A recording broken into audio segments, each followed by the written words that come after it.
panel que, bueno, titulamos Integración del Ecosistema de Salud. Y creo que viene a ser un panel que tiene mucha cabida en los tiempos en los que estamos viviendo y que nace también de empezar a platicar y discutir cómo podemos empezar a digitalizar el ecosistema de salud, también empezar a integrar a los diferentes jugadores que conforman este ecosistema con la idea de empezar a crear verdaderas soluciones que estén completamente enfocadas a los pacientes y, bueno, también lograr lo que conocemos como un patient centricity, ¿no? Y empezar verdaderamente a ver un cambio en el sistema y en el ecosistema de salud. Y para esto quiero presentar hoy a nuestros panelistas, que, bueno, antes que nada, muchísimas gracias también por su tiempo y quiero empezar con Carlos Flores. Carlos Flores es ingeniero en sistemas por la UNAM y tiene un MBA en el TEC de Monterrey. Tiene más de 16 años de experiencia en proyectos en toda Latinoamérica, proyectos en temas de innovación y en temas de sistemas, y actualmente se desempeña como CIO de Grupo Nadro. Muchas gracias, Carlos, y bienvenido. Quiero también presentar a Héctor Sobrino. Héctor Sobrino es médico por la Facultad de Medicina de la Universidad de La Salle. Tiene una maestría en administración con especialidad en negocios internacionales de salud por Thunderbird en Arizona y posgrados de alta dirección por el IPADE y también en el IMD y en el MIT, ¿no? Ha trabajado toda su vida en la industria de la salud, en empresas farmacéuticas en Janssen, en Pfizer, en Sanofi y en empresas de aparatos y dispositivos médicos como Johnson Johnson y Advanced Medical. Y bueno, desde hace más de 6 años es responsable de la operación del negocio de salud para AXA México. Muchísimas gracias y bienvenido, Héctor.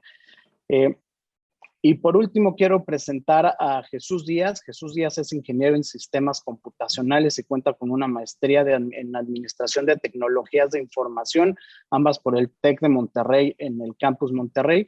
Cuenta además con varios cursos especializados en Harvard, Berkeley, en MIT y trabajó también en el Tecnológico de Monterrey por más de 13 años en diferentes puestos directivos, incluido como CIO de las áreas de salud, también llamadas o conocidas como Tech Salud, y fue también CIO de la Secretaría de Salud del Gobierno Federal en la administración del presidente Felipe Calderón. Posteriormente se desempeñó como director nacional de tecnología en Microsoft México y actualmente es CIO del sistema de salud privado de Christus Muguerza. Bienvenido, Jesús, muchas gracias por acompañarnos. Y bueno, pues ya entrando en materia, me encantaría, pues ahora sí que aventar la primera pregunta que será para Carlos en esta ocasión.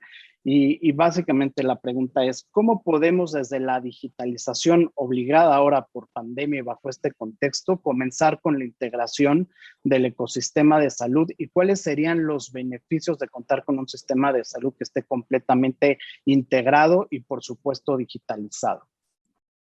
Fíjate que la pregunta que haces es bastante completa en términos de todas las aristas, porque si bien en un sistema de salud podemos interactuar bastantes actores o diferentes roles, el tema de poder digitalizar, el enfoque que estamos, al menos desde Nadro, buscando es cómo ayudar a nuestros clientes, pero también cómo poder a nuestros proveedores, en este caso los laboratorios, pues darles también un servicio, ¿no? Nosotros como ese amalgama, como ese hub de estar trayendo, y nosotros lo vemos no medicamentos, sino lo vemos como llevar salud a nuestros clientes, en este caso a los pacientes finales.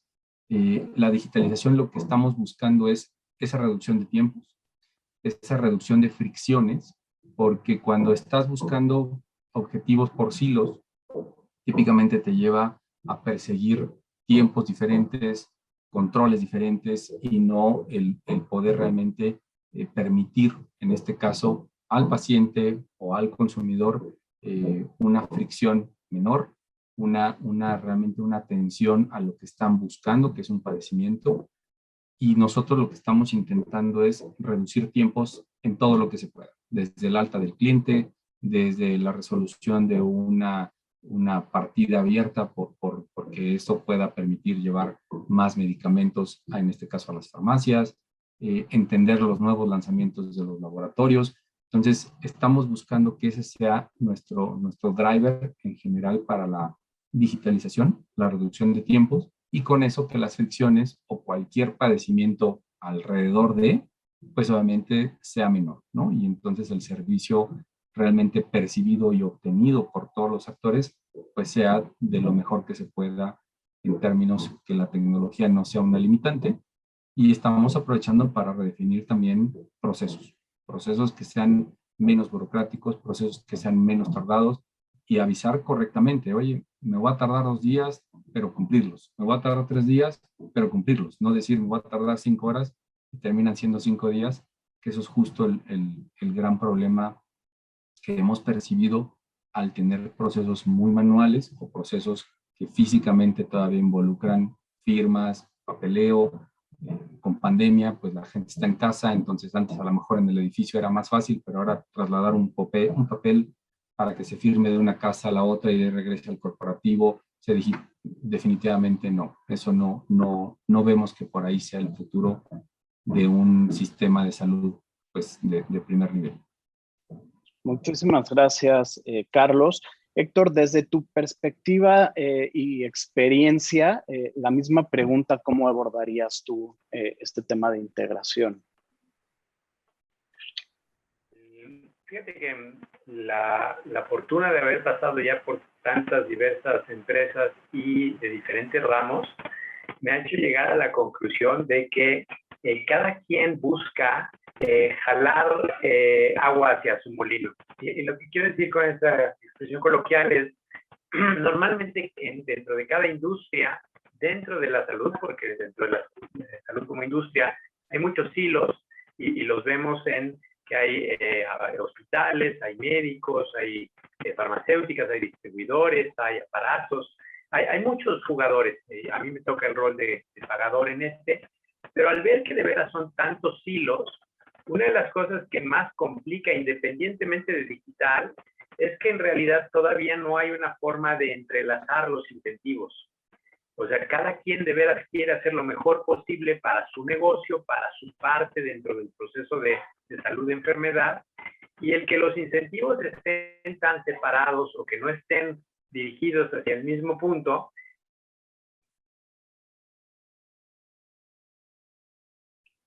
Creo que por ahí perdimos a Héctor. Pero bueno, Jesús... Así que buscar integrarnos, no solamente que vayamos todos hacia el mismo punto de tener...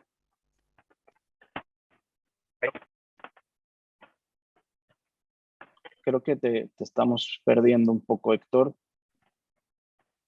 Pero bueno, si quieres, pasamos con Jesús a la misma pregunta y ahorita regresamos contigo, Héctor. Bien, gracias. Un placer estar charlando con ustedes. Mira, la integración del ecosistema de salud tiene que pasar por dos temas.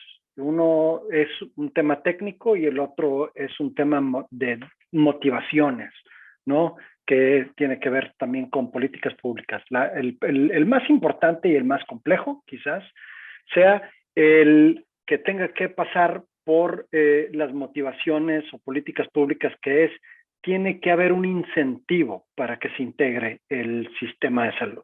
Tiene que haber reglas claras y tiene que haber beneficios claros para todos aquellos que decidan integrarse en un ecosistema a través de medios digitales. ¿Qué gano yo haciendo una inversión importante en tecnología para poder intercambiar información en salud, ¿no? Entonces, primero son las reglas bien claras y queden motivantes y que haya algo que lleve a la acción, que te ayude a tomar la decisión. Eso es, digamos, desde la parte de políticas públicas. Desde la parte tecnológica debes de tener una estrategia y debes de tener alguna arquitectura, y me voy a permitir ser un poquito técnico aquí, una arquitectura que te permita ejercer la interoperabilidad en los diferentes componentes del ecosistema de salud. O sea, es decir, si yo voy a tener que compartir información todos los días con NADRO sobre los consumos que yo tengo con ellos, tengo que asegurarme que las plataformas que tienen Adro pueden platicar con las mías. Y eso solamente se puede lograr a través de estándares y asegurándonos que los elementos que tienen Adro para interactuar con el ecosistema los tengo yo, o no necesariamente es lo mismo, pero se entienden entre sí. Eso es lo que normalmente se le llama como interoperabilidad, y eso se llega a través de estándares de interoperabilidad. Entonces, se necesita una estrategia y se necesita una motivación para poder hacer eso. Creo que en nuestro país vamos caminando en el camino adecuado a eso. Todavía faltan algunos temas, pero me temo que las restricciones pasan más por las políticas públicas que por los temas tecnológicos, porque los temas tecnológicos ya es cuestión, insisto, de que dentro de tu estrategia, en tu selección de herramientas, te asegures que estas herramientas tengan estos estándares, y eso eventualmente, cuando se den las motivaciones correctas y los acuerdos correctos entre los actores, vas a poder interactuar. Perfecto, Jesús, muchas gracias. Pues Héctor, hablando de las motivaciones, si quieres regresamos contigo para que puedas finalizar la respuesta.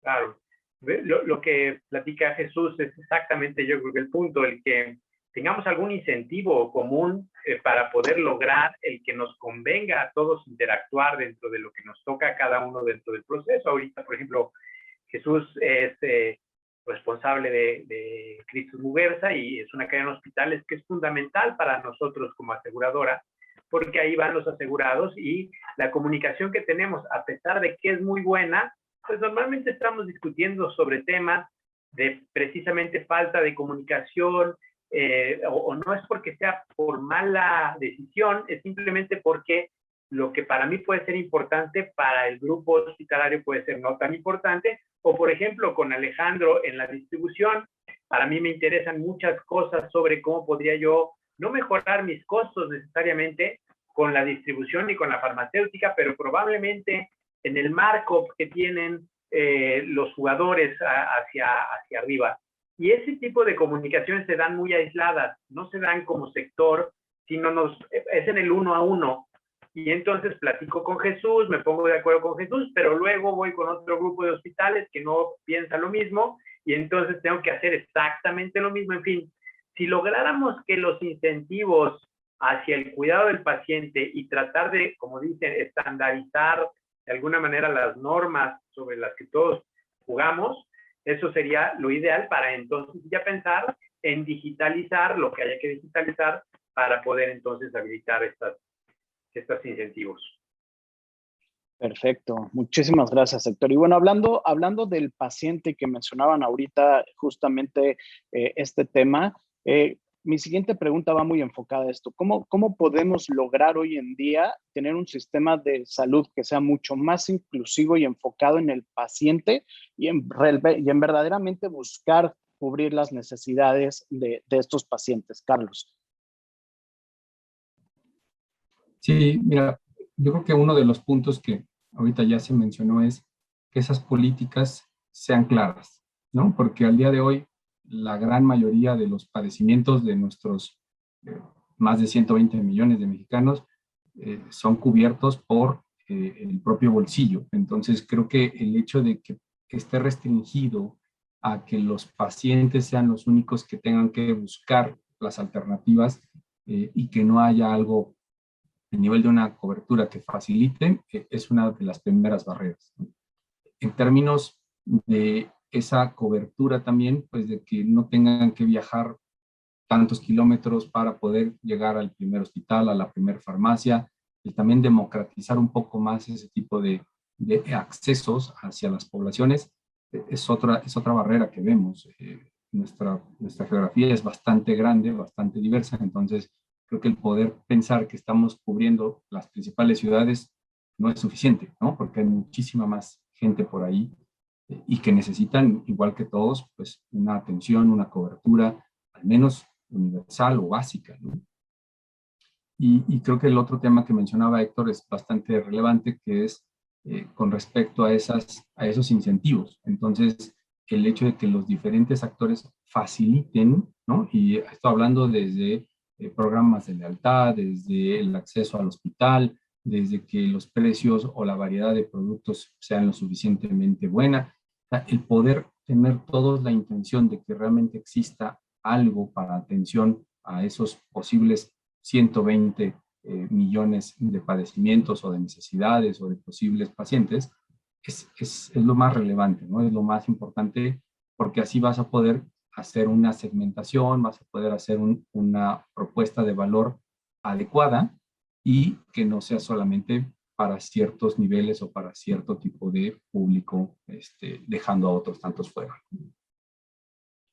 Perfecto, muchas gracias, Carlos. Héctor, desde tu experiencia y sobre todo, digamos, desde tu posición actual, ¿qué nos puedes aportar en esta parte digamos, de integración de salud para los pacientes? Fíjate que como aseguradora, lo que estamos tratando de hacer es no nada más proveer el servicio de aseguramiento, sino ya tratar de empezar a integrarnos verticalmente para dar algunos de los servicios que nos permitan dos cosas. Primero, conocer muy bien a nuestro cliente y entonces atenderle mejor, y luego tratar de controlar costos. Y entonces, por esto es que la compañía lanzó ya desde hace un par de años una iniciativa en donde tenemos ya clínicas de atención primaria. Ayer Paula Garavito platicaba de ellos, se llama AXA Keralty. Y en estas clínicas de atención primaria buscamos que las personas vayan y empiecen a checarse primero y luego dar seguimiento a su salud de manera constante y utilizar herramientas electrónicas precisamente para que cualquier persona que quiera accesar, es el mismo concepto que sería ir a visitar a una farmacia Benavides al consultorio o meterse al consultorio del doctor Simi, sin embargo buscando el que haya cierta estandarización con cierta calidad para que entonces el cliente pueda darle seguimiento no nada más en este evento, sino a lo largo de su vida a su salud. Y la pandemia nos trajo ahorita el reto de que pues, si no puedes ir a la clínica o no debes ir a la clínica por alguna razón, tienes que habilitar precisamente la telemedicina y la forma de contactar a las personas de manera remota. Y nosotros nos sentimos muy orgullosos que llevamos 60,000 consultas a través de este servicio. Hemos diagnosticado 4,600 personas con COVID a través de eso. Entonces estamos seguros de que sí sirve. Ahora, lo que creo también es que no nada más hay que ponerlo y entonces funcionará, porque desafortunadamente los mexicanos genéticamente no estamos programados para cuidar nuestra salud. Algo pasa antes, más importante, las vacaciones, la primera comunión, algo tienes que hacer y gastar antes de pensar en cuidar tu salud, y no es hasta que te enfermas que verdaderamente empiezas a hacer algo al respecto, y que te enfermas gacho. No cuando te empiezas a sentir mal, sino ya cuando estás bien malito. Entonces, por eso lo que creo que tenemos que hacer es empezar a cambiar esa cultura de utilizar lo digital para empezar a motivar a que la gente se empiece a cuidar en su salud. Espero haber respondido a la pregunta. Sí, súper interesante. Muchísimas gracias, Héctor. Jesús, ¿tú qué tienes que decirnos al respecto de este punto? Pues mira, me encanta la pregunta y sobre todo por la diversidad de la gente que estamos involucrados ahorita justamente en este panel, ¿no? Yo creo que el paciente es el hilo conductor, es el leitmotiv de lo que debiese ser un ecosistema de salud, y me encanta porque aquí vemos aseguradoras, farmacéuticas y proveedores de servicios de salud, como es el caso de nosotros en Christus Muguerza. Si nosotros tenemos bien claro que el paciente está en el centro, somos patient-centric, que le dicen en lengua inglesa, ¿no? Y permitámonos de vez en cuando usar algún término de estos tipos. Si nosotros tenemos bien claro que el paciente está en el centro y que la tecnología debe de ayudarnos a poder hacer mejor salud poniendo al paciente en el centro, lo que nos vamos a dar cuenta es que la tecnología va a ayudar, entre otras cosas, a democratizar la salud, por un lado, que eso es muy importante, y a tener mayor justicia social. O sea, es decir, de alguna manera estamos asegurándonos que el espectro de atención o el continuo de la salud se puede llevar a más gente aprovechando la tecnología. Y una de las virtudes que tiene el poder tener estos ecosistemas que se comuniquen, como ya hablaba hace un rato Héctor y Carlos, es dar transparencia en el manejo de la información, que yo considero que es por lo menos, voy a hablar desde la perspectiva privada, ya posteriormente habrá oportunidad de hablar desde la perspectiva pública, donde también hay mucho que escribir.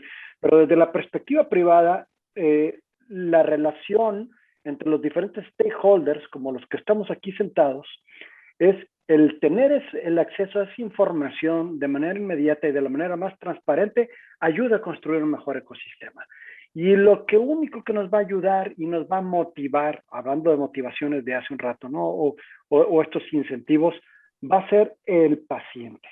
Entonces, yo creo que finalmente estamos hablando de que el paciente es, de nuevo, lo que debe estar al centro y es lo que va a obligarnos, farmacéuticas, aseguradoras, proveedores de salud, cuerpos médicos. Hubiera sido fantástico tener un médico aquí en este panel, hubiera sido ya como que el otro stakeholder, que la otra pata que faltara, y hubiera sido riquísimo, pero nos va a generar la confianza para poder llevar la salud de una manera más democrática y más justa a todos los mexicanos.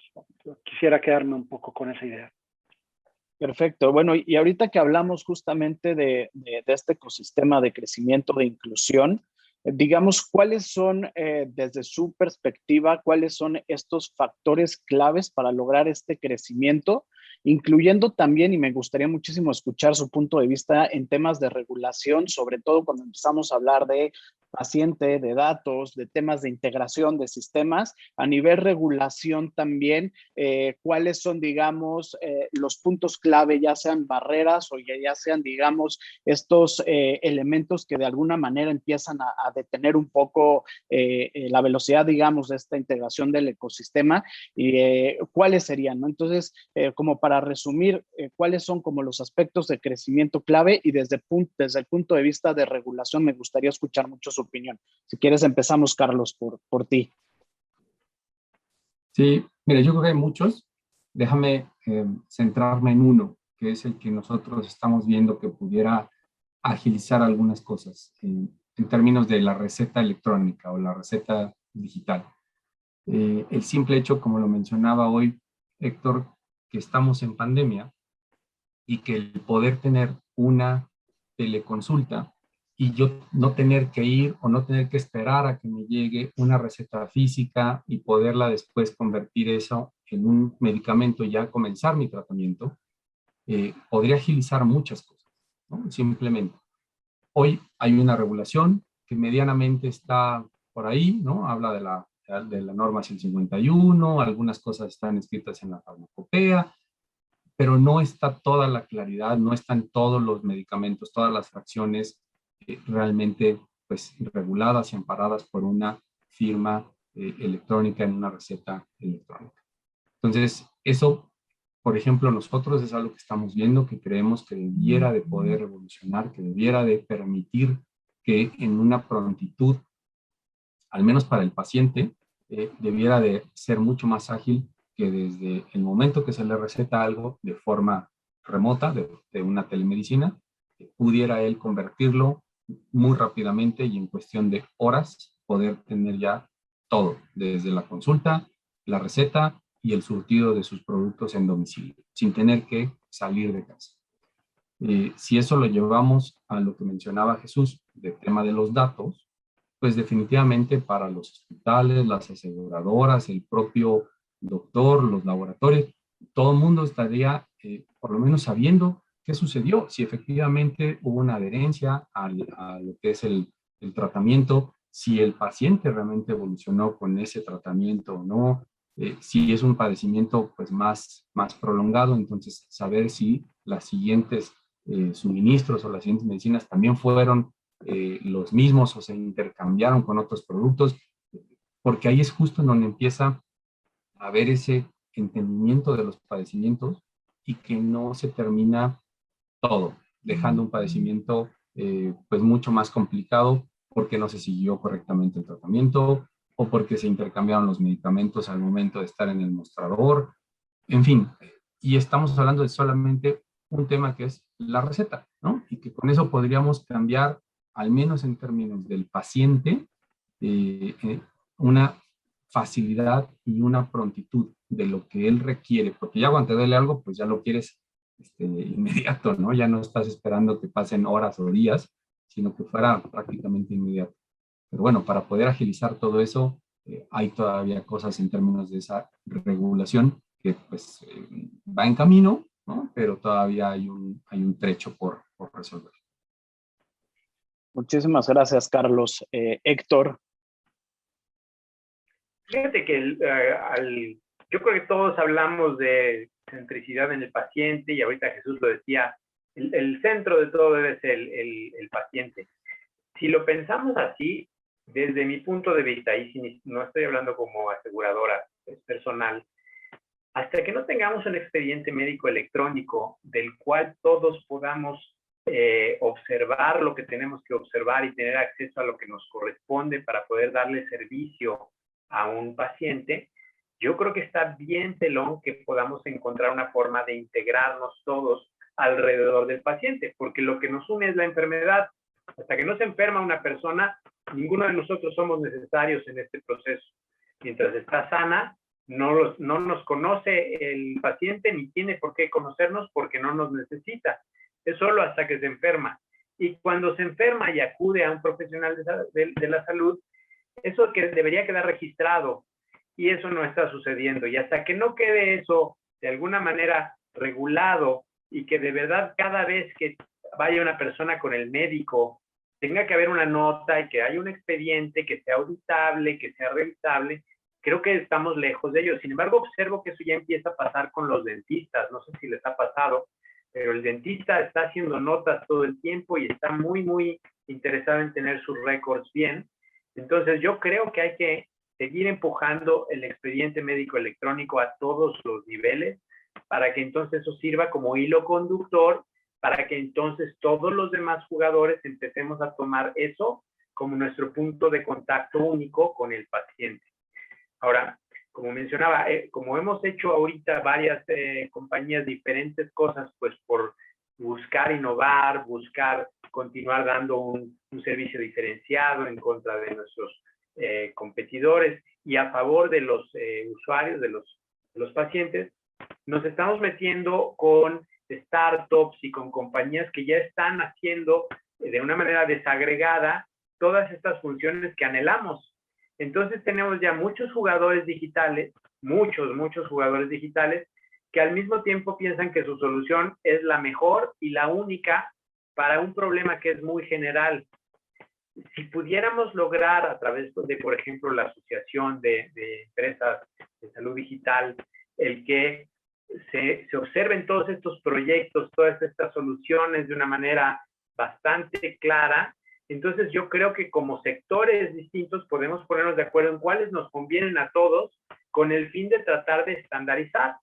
Y estandarizar no quiere decir usar una sola compañía, sino empezar a por lo menos que se hable en el mismo idioma, que sean los mismos bits and bytes, que los estándares para transmisión de información sean de alguna manera similares. Y por supuesto, como lo decías, buscando la privacidad y la seguridad de los datos, porque estos son datos ultra sensibles, son datos que nadie puede tener nada más porque se le antoja, sino porque el paciente mismo es el que le da acceso a quien vaya a tener contacto con esos datos para utilizarlos.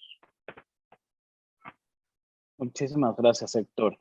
Jesús, tu punto de vista. Bien, pues yo creo que lo que se necesita primero es una articulación del ecosistema para empezar, ¿no? Es decir, que todos los actores que tienen algo que decir, tienen que aportar algo de valor en todo este proceso, estén articulados, estén agrupados y tengan algo que decir. Hay una asociación de muy reciente creación que se llama Asociación Health Tech México, que precisamente lo que pretende hacer es agrupar ahí todos aquellos que tienen algo que aportar. Y hay empresas desde telemedicina, de expediente clínico electrónico, medical devices, wearables, aseguradoras, hospitales, etcétera, etcétera, todos poniendo su pequeño, digamos, tramo de control en el valor pues es primero agruparse y tratar de tener bien claro cuáles van a ser los objetivos. Y creo que en este caso, para contestar tu pregunta, uno de los objetivos más importantes es volverse un interlocutor con los entes reguladores, que en este caso estamos hablando la Secretaría de Salud a través de la Dirección General de Información en Salud, que es la que lleva la norma 024, que es precisamente la que está regulando el intercambio de información o registros electrónicos en salud, que podamos por fin destrabar el tema de la receta electrónica de la que hablaba Carlos, que hay todavía lagunas en ese tema, que podamos ir con el INAI, antes el IFAI, a poder darle una segunda derivada a la Ley de Protección de Datos Personales, pero ahora en el capítulo de temas sensibles de salud, para que podamos hacer nuestro, digamos, sabor de lo que es el HIPAA en los Estados Unidos, porque ahorita, aunque sí hay una ley que nos lleva por un camino o nos recomienda, pues ni tiene dientes ni habla específicamente de temas de salud. Entonces se necesitan interlocutores y el único interlocutor que puede hacer es la industria agrupada, es todos aquellos que tenemos algo que decir y que tenemos algo que proponer para que podamos entonces ahora sí construir juntos un camino para que se regule adecuadamente. Hoy, el día de hoy, y que no sea esto una declaración de ninguna manera ni política ni con idea de polemizar en el tema, pero se dejaron algunas cosas a medio camino. La NOM 024 se implementó en el 2000, bueno, tuve la fortuna de tener que ver con su lanzamiento en su inicio en el 2008, se revisó la última vez en el 2012, no se ha vuelto a revisar desde entonces. La Ley de Protección de Datos Personales tiene un rato que no se toca en este capítulo que acabamos de mencionar. Entonces, estamos todavía lejos de poder llegar a ese camino. Sin embargo, el mapa de ruta, vamos a decirlo así, y los actores, los stakeholders están ahí, solamente falta reunir voluntades. Perfecto, Jesús, muchísimas gracias, súper interesante. Y creo que también hay un tema de mindset, ¿no? Que creo que todavía que hay que trabajar, digamos, hacia la integración del ecosistema, pero también hacia adentro de la organización, ¿no? Me gustaría escuchar muy poco, ustedes que están, digamos, en esta área, empujando dentro de las organizaciones, también esta parte de digitalización y de innovación, escuchar cómo han ustedes logrado avanzar en los proyectos que tienen, digamos, a nivel de mindset, a nivel de convencimiento interno, y que nos den algunos tips muy puntuales. Si quieres, empezamos por ti, Jesús. Bien, y lo voy a ligar con una pregunta que acabo de leer, que acaban de poner ahí, que es cómo logramos este tema de patient-centric en Christus Muguerza. Bien, yo creo que lo primero es que hay que entender o hay que tener muy claro dónde estamos y qué hacemos, ¿no? O sea, yo soy tecnólogo, ya lo platicaste tú al inicio cuando me presentaste, pero nosotros hacemos salud, no hacemos tecnología. Entonces, ¿quién decide qué proyectos son los que aportan valor? Deben de ser las personas adecuadas. En este caso, es el área médica. Entonces, la manera en cómo nosotros, y el área médica, estoy hablando los que hacen medicina, que es la dirección médica, pero también la dirección de enfermería, que no olvidemos que, por ejemplo, en un sistema de salud, probablemente del 60 al 70%, dependiendo de los empleados, son enfermeras y enfermeros, ¿no? O enfermeres si queremos usar el terminología incluyente. Inclusive. Entonces, son enfermeras. Entonces, tiene que venir de ahí cuáles son las cosas que aportan valor. En nuestro caso, hemos llegado a un nivel, creo yo, de madurez lo suficiente como para crear dentro de la organización un área que se ha llamado de varias maneras, pero al final del día es informática en salud, o ahora le llamamos salud digital. Y esta área está creada por farmacólogos, nutriólogos, médicos, enfermeras que solamente piensan en términos de tecnología, ¿sí? Pero su vocación y su formación es clínica. Entonces, para empezar, empieza el rasero de qué es lo importante y por dónde debemos de empezar con ellos. Y las áreas de tecnología, los seguimos. ¿no? Entonces, eso nos ha ayudado a no perder la brújula, a no, nosotros los ingenieros que somos tan dados de irnos con espejitos y cosas que son luces de neón y que prenden y que son así muy llamativos, y ellos son como nuestro cable a tierra, ¿no? Como lo que nos llama y nos dice, no olvides que en el centro está el paciente y que es por ellos a los que te debes y que nosotros tenemos una misión que es mantenerlos seguros. Y entonces ahora sí todos los proyectos que están alrededor se empiezan a alinear y son como una criba gigantesca donde van terminando solamente aquellos, bueno, pasan muchos, pero siempre priorizados aquellos que tienen que ver con la seguridad del paciente. Perfecto, muchísimas gracias, Jesús. Héctor, digamos que hacia el interior de AXA, ¿cómo logras tú empujar estos proyectos de innovación y cómo logras pues seguir avanzando en este proceso? Yo diría que no, desde hace más de un año, cuando empezó la pandemia, pues ya no ha sido tanto por gusto, es una necesidad de supervivencia el que pasemos muchas de nuestras funciones tradicionales a modo digital. Y de nuevo, al decir supervivencia es porque si no, no habría otra forma de tener contacto con nuestros clientes. Entonces, el mindset ha cambiado a partir de la necesidad. Afortunadamente ha cambiado muy rápidamente. Afortunadamente la tecnología nos ha permitido atender a los clientes sin interrupción en todo momento.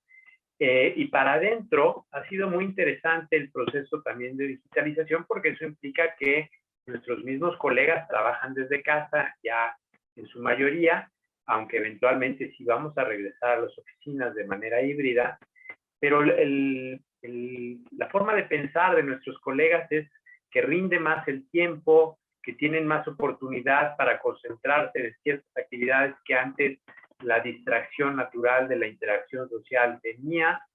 Y eso sí creo que es un reto importante para cuando volvamos a la inercia normal de tener las interacciones personales como normalmente las tendremos una vez que esto llegue a la normalidad. Tendremos que ver cómo logramos que nuestro personal utilice sí la tecnología para trabajar, pero también no olvide que la interacción personal es fundamental para muchas de las situaciones de contacto con los humanos. O sea, somos una empresa de humanos en contacto con humanos y que ese toque personal es fundamental para muchas de las interacciones. Ahora, hablando de nuestra industria en particular, el de la salud, hay muchas cosas que todavía la telemedicina no puede lograr. Hay cosas muy buenas como la salud mental, en donde ahora que nos damos cuenta que es muy relevante, se ve que los médicos pueden atender a distancia a los pacientes para problemas de salud mental o para continuar con un bienestar mental. Sin embargo, hay otras especialidades médicas en donde verdaderamente es imposible atender a alguien si no lo tienes frente. Ayer escuchaba yo una plática de un ortopedista que mencionaba precisamente en que en ortopedia pues es difícil utilizar la telemedicina porque tienes que estar tocando a la persona y no se diga, por ejemplo, de ginecobstetricia. Entonces, a lo que quiero llegar es, tenemos que llegar a elementos que permitan que nuestra cultura, tanto como pacientes como proveedores de salud, esté alineada para que entonces cuando lo necesitemos como personas esté disponible y los que damos estos servicios pongamos fácilmente a disponibilidad lo que necesita en ese instante la persona. Perfecto. Y Carlos, para acabar, digamos, esta primera parte de preguntas y pasar a las preguntas del panel, digamos, en tu experiencia hacia adentro de Nadro, este tema de mindset, de innovación, ¿cómo lo has logrado tú empujar y qué tips le podrías dar a la audiencia? Fíjate que como responsable de innovación, lo que he buscado es generar esas alianzas internas, ¿no? Entonces, es acercarme con los referentes, no necesariamente jerárquicamente, sino el referente dentro de un proceso. Y escuchar lo que hoy tienen ellos como dolores y buscar fuentes de inspiración como esta, ¿no? Afortunadamente, muchas opciones que existen de webinars, de cursos que pueden de alguna forma también traernos de otras industrias o de esta misma aplicaciones relativamente rápidas para lo que estamos buscando. Entonces, lo que hemos buscado desde el área de innovación es traer lo que son fuentes de inspiración, escuchar lo que son sus dolores y proponer pruebas de concepto, ¿no? Definitivamente hoy, como lo decía Héctor, la pandemia nos ha traído una inmediatez para supervivencia y que en esa supervivencia, pues lo que podamos hacer realmente rápido en términos de valor al negocio es el objetivo real. No es traer tecnología por traer tecnología, no es cambiar cosas por cambiar cosas, es realmente en qué vamos a poderle ayudar a otro actor, ya sea interno, ya sea externo, y con eso, desde el año pasado, lo que llevamos de este año, hemos logrado alrededor de 7 pruebas de concepto, que todas, afortunadamente, han traído un valor, no necesariamente el que originalmente habíamos pensado, pero han traído valor. Entonces se han convertido, se han derivado en proyectos reales, lo cual pues es bastante bueno, ¿no? Entonces el estar proponiendo constantemente cosas hace que los otros actores, las otras áreas, pues también se interesen y digan, bueno, a lo mejor no en este momento, pero en el que sigue sí, pero saben que existe un actor, ¿no? Que es innovación, que está permanentemente trayéndoles alternativas, y eso pues al inicio causó un poco de incomodidades, pero ahora, año y medio después, ya venimos como que con una cierta sinergia y pues ya es mucho más fácil el hablar de pruebas de concepto, de pilotos, hacer algo que pueda empezar a ayudar desde lo pequeño, pero que eventualmente pueda también cambiar a lo grande dentro de la compañía. Perfecto. Y bueno, para pasar rápidamente, que nos quedan 2 minutos, me encantaría también, Carlos, arrancar contigo esta pregunta que nos hacen, que es, ¿cuál es el rol de la tecnología e interconexión en la reducción de costos? ¿No? Ahorita que tú hablabas del tema de valor, ¿no? En la, digamos, reducción de costos, ¿cuál es el papel de la tecnología y la interconexión? Sí, definitivamente es el tiempo, ¿no? Para nosotros lo que estamos viendo es que la toma de decisiones y que no haya tantas personas involucradas en autorizarlo ya revisado, finalmente eso nos ayuda en reducción de costos. Mucho de lo que estamos nosotros basando en nuestros proyectos es hacia la nube, que también tiene ciertos beneficios per se de esta tecnología, y el digitalizar, ¿no? El digitalizar para que todo lo que tenga que llevar o traer documentos, pues definitivamente en este momento, dada la tecnología, dada la pandemia, está puesto más que lista la mesa como para que pudiéramos aprovecharlo. Entonces nosotros hemos enfocado muchas de estas baterías ayudando en esos 3 pilares. Perfecto.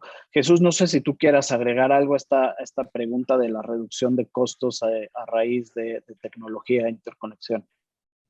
Híjole, pues son muchísimas, ¿no? Tener una cadena de suministros más eficiente para poder administrar, por ejemplo, medicamentos vía unidosis y no por otras vías. Se me ocurren muchas otras cosas, ¿no? La manera en utilizar subastas para poder comprar mejores los insumos, pero yo creo que la que nos debiera de importarnos más a todos es que teniendo información expedita y que pueda seguir al paciente es el evitar repetir estudios a los pacientes, teniendo a la mano los resultados inmediatos de todo lo que se ha venido haciendo y que eso pueda eventualmente generarle economías a los sistemas de salud, a las aseguradoras, a las farmacéuticas e inclusive al gobierno, ¿no? Entonces, el día de hoy, por ejemplo, pues nada más, el gobierno paga alrededor, da cuotas a los diferentes sectores como al Seguro Social o en este caso, al sector privado, 2 o 3 veces en un 30% de la población. O sea, si pudiéramos usar la información para no hacer esos gastos innecesarios, yo creo que el sector salud como un todo se vería beneficiado y entonces el gasto de bolsillo del paciente, que sigue siendo arriba del 50% en un país donde en teoría hay cobertura universal, pues sería muy conveniente y creo que la tecnología tiene mucho que decir en ese sentido. Perfecto, Jesús. Muchísimas gracias. Héctor. Y pues lo que creo es que debemos pensar en la tecnología no como un reductor de costos, sino como un controlador de costos, porque yo creo que ese concepto de reducir costos ya no puede lograrse, porque la tecnología va avanzando. Realmente no es porque no se quiera tener el acceso a lo mejor cuesta, y lo que más bien tenemos que pensar es que, como dice Jesús, no haya un sobreuso de ciertas de las situaciones diagnósticas o de tratamiento, y entonces que la información y el control digital permita el que no haya un sobreuso. A mí me gustaría también mucho platicar sobre el lugar de reducir, el que cada quien gane lo justo. Y eso es un concepto que es muy complicado para mí decirlo, pero si el distribuidor lo toma de un lugar y lo coloca en otro, y ese otro lo vende un poquito más caro, pero que sea lo justo, no necesariamente cifras exorbitantes que ya son impagables para una persona que no tiene un seguro privado. Entonces, lo que estoy pensando es promocionar que hay que tener un seguro privado, y que toda la audiencia, por favor, llame ahorita a un agente para asegurarse de que tiene un buen seguro privado. Y de la misma forma, a nuestros colegas de la industria, busquemos no reducir costos, sino que sean los costos justos, y utilicemos la tecnología para ello. Perfecto, muchísimas gracias.